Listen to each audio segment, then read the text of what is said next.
আবারও ভারতের পাঞ্জাবে অমৃতসরে ব্ল্যাকআউট প্রোটোকল গ্রহণ করা হয়েছে।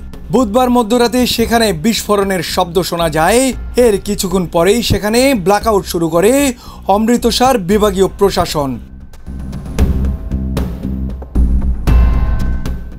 এক্সরে এক পোস্টে বার্তা সংস্থা ANI জানিয়েছে, সর্বোচ্চ সতর্কতা নিয়ে অমৃতসর বিভাগীয় প্রশাসন আবারও ব্ল্যাকআউট শুরু করেছে।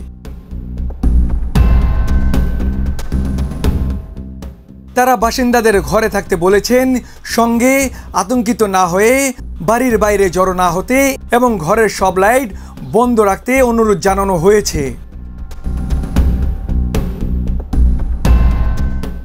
ANI এর একই প্রতিবেদনে স্পষ্ট করা হয়েছে, ব্ল্যাকআউট করা হচ্ছে পূর্ব সতর্কতার অংশ হিসেবে।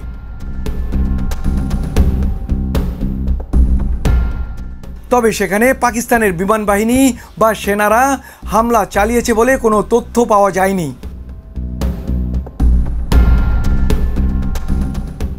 মোয়াজ্জেম হোসেন, চলমান বিশ্ব।